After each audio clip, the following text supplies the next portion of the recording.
in a second. Last night was absolutely extraordinary. And, what we witnessed, a lot of us were probably saying this was magic. This was incredible.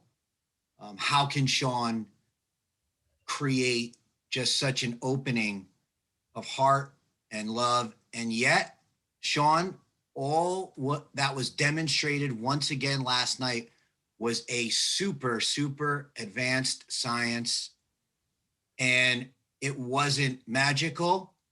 It was because of daily, deep practice that you have, whether it's on the real raw, in group sessions, or in your one-on-ones. But the first thing that was present for me was that nothing else mattered other than that person. You were in complete service of the doctor. And what made me laugh a little bit was that, you had one of the best kickers of all time, Nick Lowry, on stage alongside Dr. Laura. And that was not even 1/10 of the story of last night. There was, I believe this with all certainty, with all my heart, that there is nobody on the planet that could have done what you did last night for Dr. Laura, and then next for the group of people that were on that call, because you touched everybody's heart and you changed the game last night once again, because you do it over and over and over. So thank you, Sean, for yesterday, and kick it over to you, my friend. Thank you, brother. Appreciate that. Receive. I'm not sure if that's true, but here's what I do know is true. I do know that until tens of thousands of people, first with dozens of people and then hundreds of people, are able to do that, and for us to lean into the uncomfortable, to stop hiding and lying because we're afraid, and to lean into like truth, when we're able to do that and maintain rapport, then we have taken another massive step forward in influencers influencing influencers, or leaders leading leaders to merge ecosystems for 1 + 1 = a trillion relationships, or at least more than 10, to make the world an even greater place. Sounds overly dramatic, hyped. It's not. It's not. It's how it happens. And so welcome to Trajectory Tuesday. And our topic for this beautiful day is in the space of us hiding and lying and avoiding, and what it truly means to confront. And not to confront from a place of judgment and like misprioritizing what's important. And what I am present to is we give rise to our 11th indispensable element, context, right? Context is how easily we mistake, it's true that there's snow on the ground. That is absolutely true, right? How relevant that is to what it is that we're doing here is a completely different question. So the question isn't just like, hey, what's truth? It's like, hey, what's relevant truth? Hey, what's relevant truth? And the relevant truth is putting things in containers. And there's a rising of money, time, and magic. And the relevant truth is that we are so often uncomfortable confronting, on the one hand. And second, we are so addicted to the most famous words in advertising: new and free. New and free, especially new, new, I've got a new thing. Well, the way that Muhammad, the way that Jesus and the apostles, the way that Moses led the Israelites away from Egypt was precisely in the same dynamics as the formula. They were embodying the formula. Whatever you believe spiritually, the human component of the communication was rooted in the opening of listening, the depth of emotional connection, the putting of something at stake, the conveyance of their heroic, unique identity, including that they were God, right? And agreement formation, like do this thing, come here, assemble, gather, go forward and march. 12 apostles end up creating 2 billion, not 12, 2 billion people. 12 apostles lead to 2 billion. Do you think there was an ecosystem merging and influence mastery? So when we think about like the church wasn't built with a click funnel, right? Islam was not built through paid advertising on Facebook. It was built through ecosystem merging and people speaking their truth, human to human connection and contact. The United States was not formed because they put up banner ads or billboards or signs. They did have signs, but human beings said, our freedom is at stake. Taxation without representation. P.S. They weren't paying near the taxes that we're paying. There was like a tax on tea that was virtually invisible, the equivalent to not even a mosquito bite, a fly flying around for most Americans. But the ability for the founding fathers to have put at stake what was at stake? And freedom and tyranny were the answers. The ability to vote and have a democratic republic, to do something no one had ever done before. The Constitution was a document that required a different level of thinking and the merging of 13 colonies, 13 ecosystems into one nation. I bring this up because these are foundational principles of how you will grow your money, time, and magic, your ecosystem value. But none of those things happen if somebody doesn't confront the truth. And the truth was, listen, if we're divided, these colonies, we're going to lose. We will not be free and independent. If we don't all stand together against the British, this is never going to happen. And so human beings had to have conversations with human beings that were uncomfortable. And our addictive love for not talking to people is because we believe in a fanciful way that somehow, some way we can avoid all those uncomfortable conversations and not expose ourselves to the lie that there is such a thing as rejection and failure. So in this Trajectory Tuesday, if you didn't see last night's call, we'll post it. Let's post the link, Chaz, please. And you will watch something which Adam and Fernando, in the beginning of it, which I knew they were doing, I know exactly what they were saying, but I don't know, Fernando, what were you feeling and thinking in the first 45 minutes to an hour of last night? I don't know where this is going. I have no idea how this is going to answer the question, what is Unblinded and why Real Raw? I am like holding at the seat of my pants to see where this goes and how it turns. And how frustrating. Man, you're good.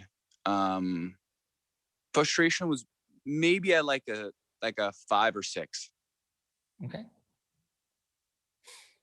Now, Fernando, are you going from hello to yes in agreements as often as you think is possible in the world? No way. So is it possible that last night, amongst the 25 things it was number one in service of Dr. Laura? Yes. Number 2, in service of the Unblinded ecosystem. Mm-hmm. And number 3 was designed to train you. Well, thank you. And I certainly did receive it in that way. Like, is that possible? Certainly. It's what happened. Okay. I'm walking away with a new opening of growth in my mastery and agreement formation, for sure. Yeah. And so here's the point. Well, there's 27 points from this morning. But one point is that if you think out there, let's go Leslie, let's go Patricia, if you're here, Gina, Tiffany, Rob Gill, Frank Clark, Eddie Gardner, Michael Smikin, if you think that your leadership is established and people are just going to do what you say to do, it's never going to happen. You have to constantly recreate your leadership and confront. Because even Fernando, who will say all the most beautiful things about me, it took him about 15 minutes last night to have doubt that I was doing something suboptimal. And I'm not offended. It is the natural human condition to have an expectation. And when things move outside the expectation, to go into some level of fear of failure, like time being wasted, something's going wrong. It's totally normal. Fernando, what say you? I'm giggling, and I'm sure Adam is giggling. And I think about one moment. I remember when like around June of last year, I sent you like a video and I expressed, and you responded with, a beautiful letter that I still read to this day. And I remember what my ego was saying was like, I didn't say this directly, but I wasn't not saying this. Like, why do I always have to prove myself? Why am I constantly being compared to people? Like, I always have to do it. And you literally said, Fernando, I have to prove myself to you right now, as you were writing me the letter. And I never, that struck a chord with me, that like you and the relationship I think I have with you, and I just did it again yesterday, that even if I can show up that way, and I know this, like I know this in my heart, in my being, my nervous system, and I still did it again yesterday. It just makes me laugh at myself. It makes me want to cry, makes me want to love humans, because I know this. You taught it to me. You brought it to my awareness, and yet I still did it again yesterday. You knew it, and you're still patient. And you're still patient. I'm gonna jump in real quick here. So Sean, going back 3 months, I probably would have been like throwing things, maybe a little throwing things on mute, off camera, like just, I can't believe what's going on. What are people saying? Where is Sean taking this? Last night, though, I will say, you give people context, Adam, because a bunch of these people were not here last night.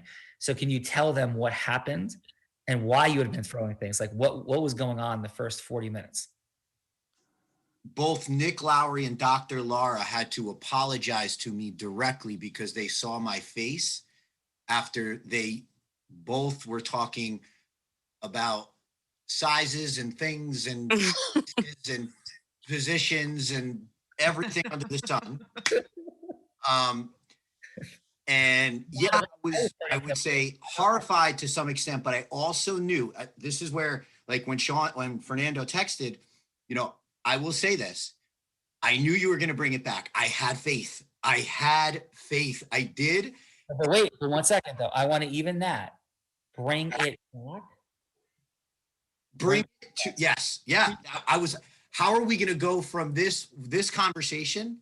How are we going to go from this conversation with what we were talking about? And again, you went into the depth of, Harvard studies and Michael Crichton's book and things that were just like mind blowing in just depth. But how are we going to go from there to the formula, to what we do and how this is relevant to everybody on this call and how it's relevant to your money, time, and magic? That was like, how are we going to get there? I believed we would. I just wasn't sure how.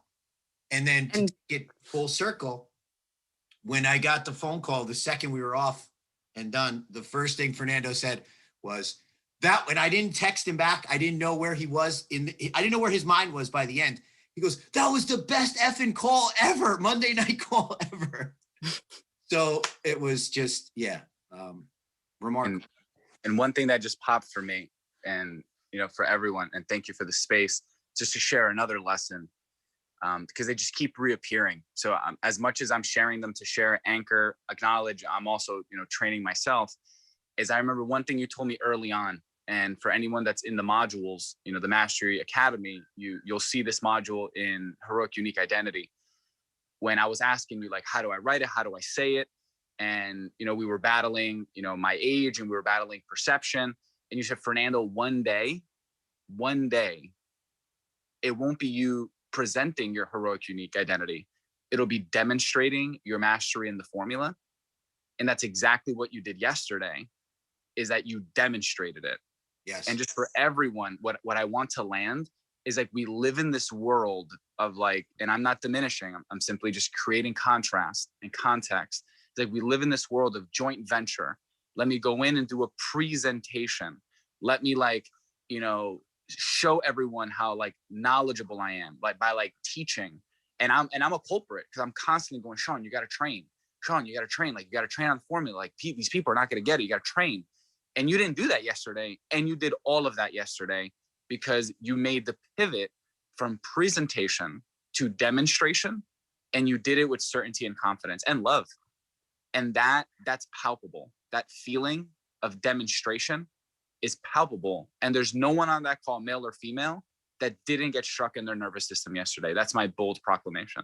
And also, there's nobody on that call that wasn't a part of that call, because the power of the unity, the inclusion, and the zone of safety that she felt, not only with you, Sean, but with everybody that was there, was just absolutely remarkable as well. May I drop in? Please. So, Sean, this is Patricia. What I actually fully appreciate about today's conversation in speaking about leadership and what that looks like is that many people tend to default to leadership just simply being a model and simply being a force. But everyone tends to forget about the guidance. And last night, everyone had to lean on the guidance. And that's what I loved about the space.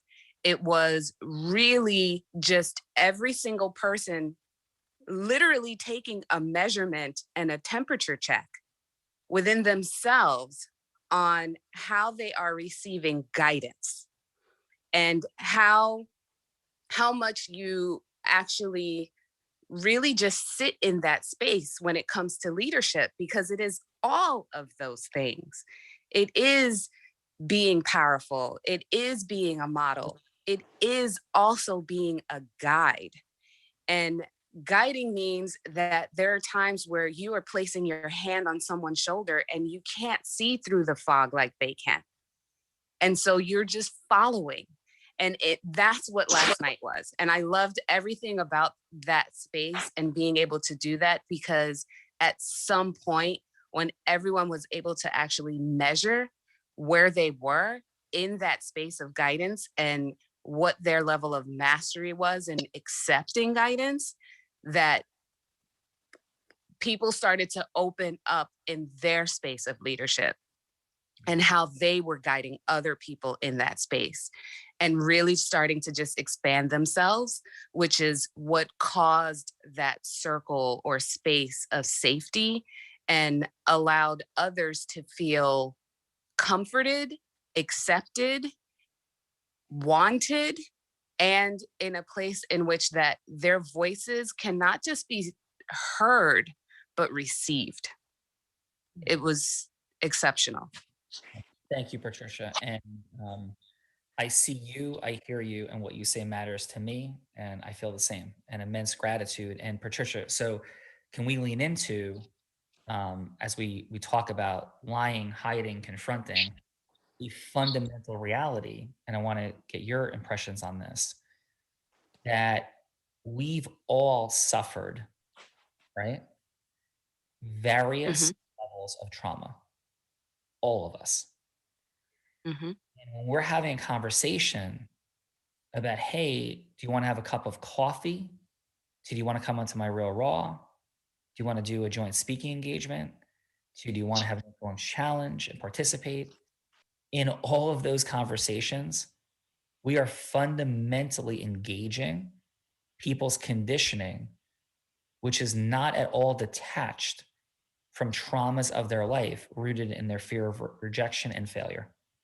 So in the conversation we're having, we mistakenly believe that people don't want to have a cup of coffee with us, because there's something fundamentally like wrong with us, right? Now, it could be a suboptimal dynamic or influence mastery for sure, but Mhm.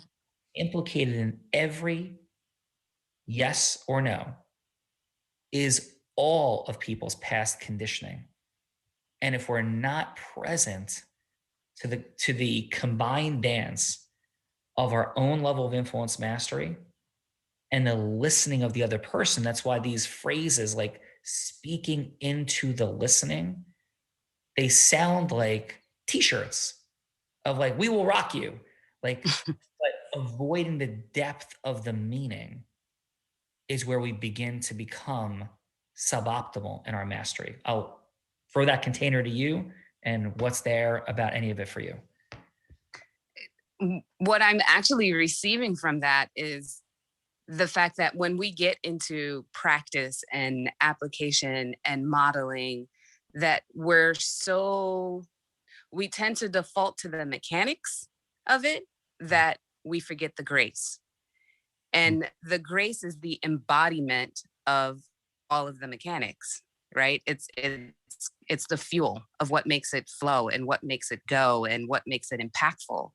So if you're finding yourself so far in your head that you're able to deliver all the words, but your heart isn't flowing with the grace that allows it all to actually be received, then it's pointless.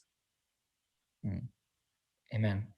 And final on this section is I led to asking Dr. Laura the truthful question, which is after she said, we have to confront the truth, confront the truth, confront the truth. And she was in such certainty around her teachings Mhm. about intimacy. And there was such beautiful certainty. Then when we moved into, even when she knew we were moving this direction and she knew where I was going, after she said confront the truth twice, and she was like, uh-oh, is this a trick question? And Yeah. so foundationally, when we have such a deep desire to avoid the truth about something, we can feel tricked or trapped into stepping into the space. And then we step back and say, Dr. Laura, we don't have to go anywhere you don't want to go. And as soon as she felt the freedom and safety and permission to say, no, I don't want to go there, like there was such a beautiful step forward. And my point in sharing that is how often do we avoid, like Matt Getz was editing something not long ago. He's like, well, I edited those things out because they just felt, his words, something like maybe too emotional or too, I didn't know if we should go there, right? It's something he was editing about a month back. And the question is, provided we have safety and we're checking for permission, why would we ever want to not go there if we're truly in service of the person with whom we're communicating? So your final thoughts on that, Patricia? It's when the only reason you would be afraid is because you're stepping out of leadership mode. You're stepping out of being a guide and being a voice out of the fog to total self-reflection. Like something about the conversation is triggering a trauma in you. And instead of pushing through in service of the person that you're connecting with, you're defaulting to your trauma and consoling yourself. And that's where leadership is lost. Yeah, say that one more time, Patricia. I got that, but I want that to really land for people, please.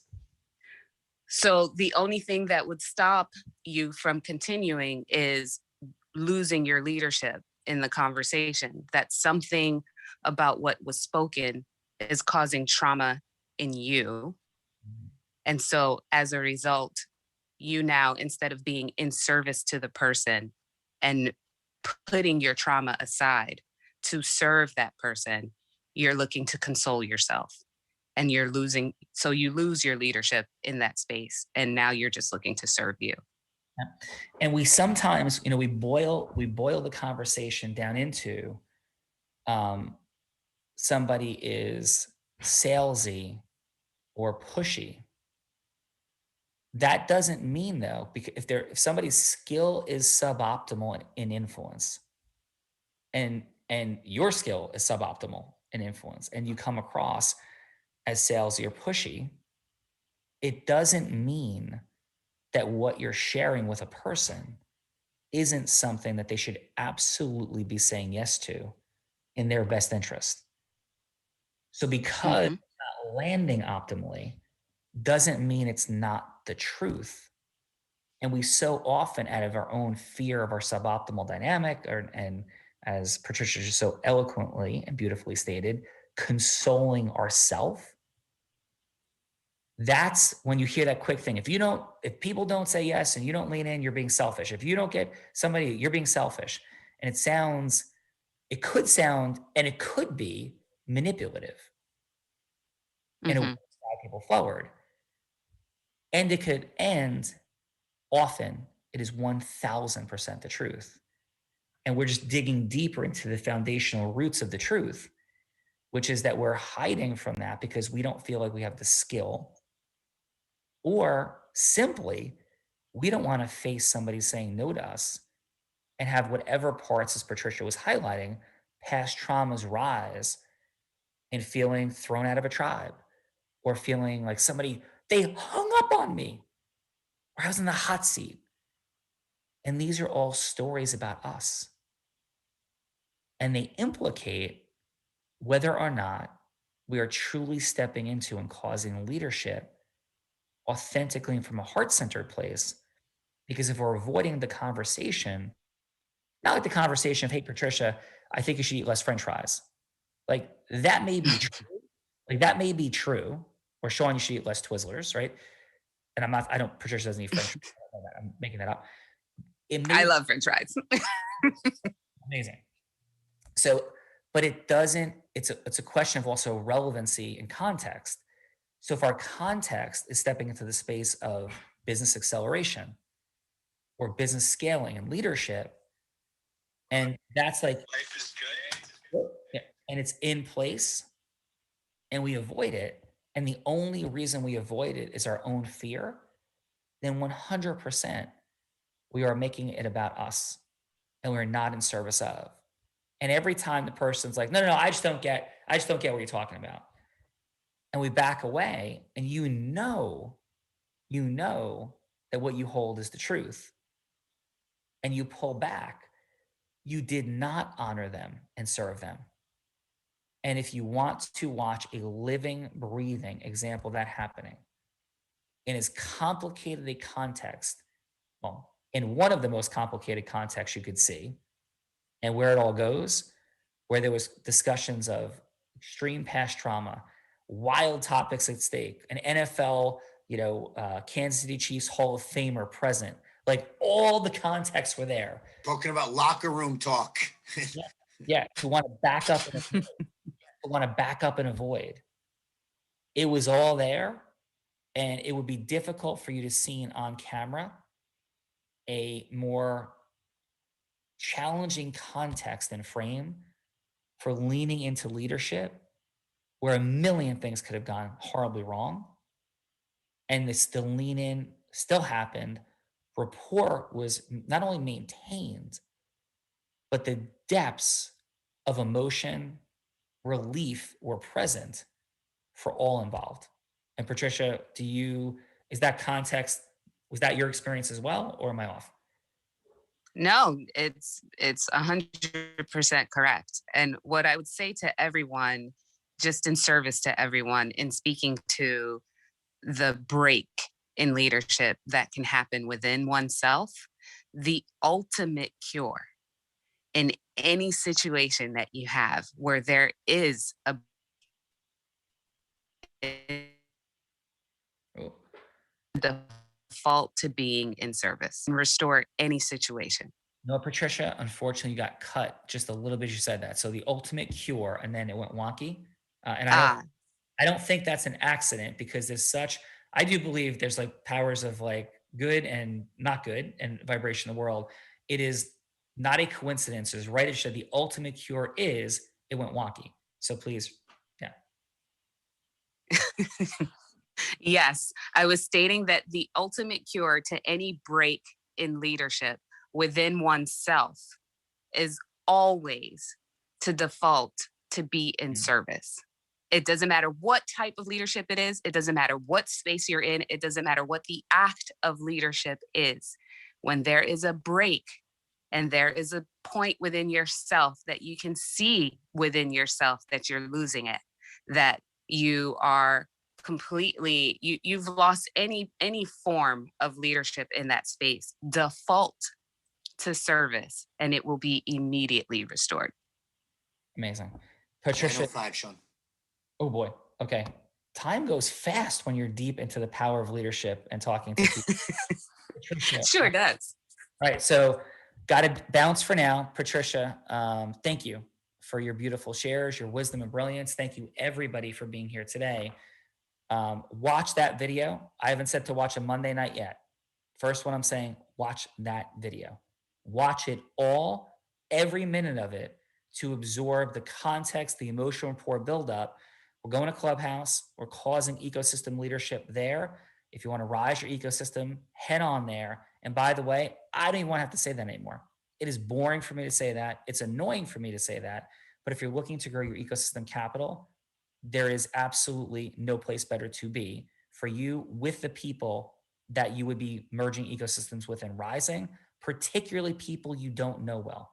Bring them there. If they go, I don't really get it, tell them to keep coming back. Tell them to commit to come with you for 1 month. That is your call to action, to lean into your leadership.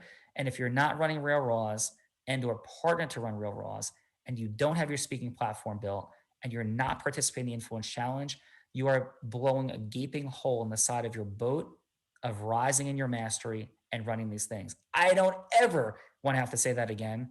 I don't ever want to talk about it again. It should be presumed, but I will, because even Fernando stops trusting me in 5 minutes if he feels uncomfortable. Love you guys. That is what it looks like. Have a beautiful day. See you on Clubhouse.